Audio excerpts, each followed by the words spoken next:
নমস্কার, আমি সাধনা। সাহা ফ্যামিলি টুতে আপনাদের ভালোবাসা এবং আশীর্বাদ নিয়ে আমার একটা নতুন ব্লগ আমি শুরু করছি। সকালবেলায় যে কড়াইয়ের মধ্যে পাঁপড় ভাজছি, আপনারা ভাবছেন তো যে কেন সকালবেলায় পাঁপড় ভাজছি? আসলে সকালবেলা ঘুম থেকে উঠে আমি বাসি কাজ সেরেই এসেছি আজকে জলখাবার বানাতে। প্রত্যেকটা দিন আমার বর করে, আজকে আমি নিজেই করছি। এই কারণে আজকে আমি উঠেছিলাম তাড়াতাড়ি, কিন্তু আমার বর ঘুম থেকে উঠেছে অনেকটাই দেরি করে, সেই জন্য আমি ওকে হেল্প করে দিচ্ছি। এদিকে আটা মাখাও হয়ে গেছে, লিচি করাও হয়ে গেছে। আর গতকাল রাত্রে ভাত দিয়ে খাওয়ার জন্য পাঁপড় ভেজেছিল, তো কড়াইয়ের মধ্যে অনেকটা তেল ছিল। তো ভাবলাম যে আজকে দুপুরে খাওয়ার জন্য একটু ভেজে রেখে দিই, তাহলে আর পরে অসুবিধাটা হবে না, আর তেলটাও উঠে যাবে। কিন্তু দেখলাম না, পাঁপড় ভাজার পরেও অনেকটা তেল থেকে গেল, তাই বাটিতে আমি ঢেলে নিলাম। আর এই কড়াইয়ে আমি রুটি করব, কারণ হচ্ছে রুটি করতে কড়াইয়ে রুটি করাটা খুব ভালো লাগে, চাটুতে খুব একটা আমার ভালোভাবে রুটি করা হয় না। তো বেশ অনেকক্ষণ পরেই আবার এসেছি স্নান পুজো সেরেই। এদিকে আমাদের ইলেকট্রিক দাদা এসেছিলো সাবমিটার বসাতে, তো অনেক দেরি হবে, অনেক কাটাকুটি তারটা জড়াতে হবে, সেই জন্য চলে গেছে, সামনের রবিবারে আসবে। তো যাই হোক, স্নান পুজো সেরে এই যে রান্নায় চলে এসেছি। আজকে হবে বেগুন ভাজা, মাংস। তো বেগুন কেটে ভাজাও হয়ে গেছে, এদিকে মশলা করা আছে, আর আলু কেটেও রেখেছি। আর মাংস ফ্রিজের মধ্যে এনে রাখা ছিল, তো ফ্রিজ থেকে বের করে জলের মধ্যে বেশ কিছুক্ষণ রেখেছিলাম, আর তারপরে ভালো করে দু তিনবার ধুয়ে নিয়েছিলাম। আর এদিকে মিঠি সকালবেলা ঘুম থেকে উঠে স্নান কিছুক্ষণ পড়েছিল, দিয়ে পড়ার পরে ও আমুড়ি খেলো, দিয়ে স্নান করে নিজের ড্রেস নিজেই পরে নিয়েছে, নিজে সাজুগুজু করে, আমাকে করে দিতে হয় না। আর এই দেখুন, ড্রেসের মধ্যে কি সাদা সাদা স্কুলে মাঠে খেলতে গিয়ে লাগিয়েছে। বাচ্চা মানুষ খেলতে গিয়ে কখন কি কোথায় লাগিয়ে দেয়, আর মায়েদের সেটা হ্যাপা হয়ে যায়। তো যাই হোক, কেচেও উঠেনি, তো বেশ কয়েকবার কাচলে বোধহয় উঠে যাবে। তো যাই হোক, তো সৌভিক স্কুল আর মিঠি স্কুল চলে যাওয়ার পরে বাইরের ঘরটা ফাঁকা আছে, আর ঘর দোর যা অবস্থা করে রেখেছে আমার ছেলে মেয়ে দুটো, তো এখন আমি পরিষ্কার করতে বসেছি। এই যে, আর আমার ছেলে প্র্যাকটিক্যালের জন্য ধুতরো ফুল আঁকছিল, ধুতরো ফুলের গাছ আঁকছিল। তো বিছানাটাও একটু নোংরা নোংরা হয়ে আছে, সকালবেলা ঝেড়ে পরিষ্কার করেছিল সৌভিকই, বিছানাটা ঠিকঠাক করেছিল, এখন আর একবার বিছানা ঝেড়ে নিতে হবে। তো এই যে আলনাটা আমি গুছিয়ে নিচ্ছি, আর ওইদিকে তো রান্না বসানোই আছে। তো রান্নার ফাঁকে ফাঁকেই আমি এই কাজগুলো করে থাকি, মানে সময় পেলেই আমি ঘর গুছোতে শুরু করি। তো এই যে মিঠি জামাগুলো পরবে, কিন্তু ভাঁজ করে গুছিয়ে রাখবে না, চারিদিকে ছড়িয়ে ছিটিয়ে ফেলে রাখবে। তো সেই জামা কাপড়গুলো আমি ভাঁজ করে রেখে দিচ্ছি, কারণ ছড়িয়ে ছিটিয়ে পরে থাকলে দেখতে একদমই ভালো লাগে না, ঘর খারাপ লাগে। তো আমি সৌভিকের মিঠির যেগুলো জামাগুলো আছে সেগুলো ভাঁজ করে করে সুন্দরভাবে গুছিয়ে রাখছি। আমার ছেলে মেয়ে দুটো যখন ঘরের মধ্যে থাকে, আমার ছেলেটা শান্ত থাকলে কেউ জানতে পারে না, আর আমার মেয়ে যদি ঘরের মধ্যে থাকে, তো ঘরের মধ্যে কত যেন লোক আছে এরকম একটা ভাব মনে হয়। আর ঘরে কেউ নেই, তো একদম চুপচাপ, ঘরটা যেন শান্ত হয়ে আছে। তো যাই হোক, ছেলে মেয়ের কথা বলছি আমি। তো এগুলো সব ভাঁজ করে রেখে দিচ্ছি আমি। তো আমার আলনা গোছানো হয়ে গেল, বিছানাটা এবার ঝেড়ে নিচ্ছি, কারণ যখন প্র্যাকটিক্যালের জন্য ছবি আঁকছিল আমার ছেলে, তখন ওই যে রুল কাগজ রবার দিয়ে মোছামুছি করেছিল, তো অনেকগুলোই রুল রবারের গুঁড়ো পড়ে আছে। তো বিছানাটা আমি ভালো করে ঝেড়ে নিচ্ছি। আর আজকে একটা কাণ্ড হয়েছে, আমার ছেলে স্কুল যাওয়ার দেরি হয়ে গেছে, সেই জন্য স্নান না করেই বেরিয়ে পড়েছে। আমি যে খেয়ে তো যেতেই হবে, না খেয়ে তো স্কুল পাঠানো যাবে না। তো বলছে তাহলে আমাকে তাড়াতাড়ি করে খাইয়ে দাও। তো তাড়াতাড়ি করে একটা রুটি খেয়ে গেল, আমি খাইয়ে দিলাম আম দিয়ে। ছেলে আমার খেতেই চায় না কাজের জন্য। তো এদিকে আমার রান্না হয়ে আসলো, এদিকে আমার কথা বলতে বলতে অনেকটা কাজ করতে করতে রান্নাও প্রায় কাছাকাছি। ভাত এদিকে ফুটছে, ভাতও হয়ে এসেছে, আর এদিকে মাংস কষানো হয়ে গেল। তো মাংস কষানো হয়ে গেছে, এখন আমি জল দিব। আসলে গরম জল করার মন ছিল, কিন্তু একদিকে ভাত বসানো আছে আর একদিকে মাংস চলছে, যেন গরম জলটা করা গেল না, সেই জন্য ঠান্ডা জলই আমি দিয়ে দিচ্ছি।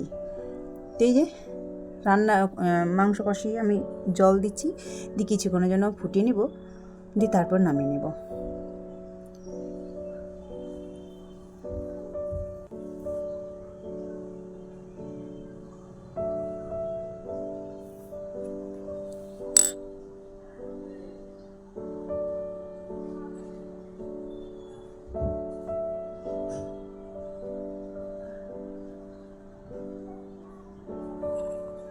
এইদিকে রান্না তো হয়ে গেল, আবার ট্যাঙ্কিতে জল নেই, গ্যাস মুছবো আর বাসনগুলো যে ধুবো, তো জল না থাকলে কি করে বাসন ধোয়ার গ্যাস মুছবো, তো সেই ফাঁকে না আমি একটু ঘরগুলো ঝেড়ে নিচ্ছি। এই বেশ কিছুদিন হলো ঘরগুলো ঝেড়েছি, আবার আজকে ঝাড়ছি। ঘর থেকে ডাইনিং, ঘর ঝাড়ার পরে ডাইনিংয়ে এসেছি, ডাইনিংটাও ঝেড়ে নিচ্ছি, পুরো বাড়িটা একটু ঝেড়ে নেব। পরপর ওই বেশ 1 সপ্তাহ 2 সপ্তাহ পরপর আমি এইভাবে ঝেড়ে নিই। আর আমার মায়েরা ঝাড়তো ঝাঁটা দিয়ে, তো আমাদের ঝাঁটা আছে, তো আমরা তো ঝাঁটা দিয়ে করি না, এই যে ফুল ঝাড় দিয়ে করি। ঝাঁটা দিয়ে করলে কি বেশ পরিষ্কারভাবে টেনে চলে আসে, কিন্তু ঝাঁটা দিয়ে টুল দিয়ে উপরে উঠতে গেলে হাতটা ব্যথা করবে, সেই জন্য বড় এইদিকে ট্যাঙ্কিতে জল আসতে না আসতেই সবই জল কল থেকে হালকা হালকা পড়ছে। আর এদিকে টিভি ঠিক করতে এসেছে। টিভি আমাদের 15 দিন থেকে খারাপ হয়ে পড়ে আছে। ওই যে বলেছিলাম আপনাদের একটা ব্লগে যে টিভি গত মাসে 1 তারিখে ঠিক করেছিলাম, আর 10-12 দিনও যায়নি, টিভি খারাপ হয়ে গিয়েছিল। তো টিভি মেকানিককে ফোন করে করে, নতুন জায়গাতে এসেছি তো, ফোন করে করে কোথাও পায় না, তো সামনে একটা মেকানিকের দোকান ছিল টিভির, তো ওখানেই গিয়েছিল, আমার বরই গিয়েছিল। তো ফোন নাম্বার নিয়ে এসে মেকানিককে ফোন করে ডাকা হয়েছিল। তো সবই 2-3 দিন থেকে ঝড়, এত বৃষ্টি হচ্ছে যে আসতেই পারছিল না। তো আজকে একটু ফাঁকা হয়েছে, আলো রৌদ্র করেছে, তো এই মেকানিক এসছে টিভি ঠিক করতে। তো আজকে টিভিটা ঠিক করবে। তো আমি একা একা আজকে ভাত খেলাম। মিঠি স্কুলে গেছে, সৌভিকে স্কুলে গেছে, বাড়িতে একদমই কেউ নাই, একা একা খেতে ভালো লাগে না, তবু খেলাম। আর এই যে এখন রেডি হয়েছি মিঠিকে স্কুল থেকে আনতে যাবো, সেই জন্য। তো এখন বাজে হচ্ছে এই যে 2:35 না, বাজে 2:30। আসলে আমার ঘরে 5 মিনিট ফাস্ট রাখি, ঘড়ি ফাস্ট রাখি 5 মিনিট, এই কারণে 5 মিনিট ফাস্ট রাখি এই কারণে যে আমার বর সকালবেলা ডিউটি যায়, তো আমাদের মানে 5 মিনিট ফাস্ট করে রাখলে আমার সুবিধা হয়।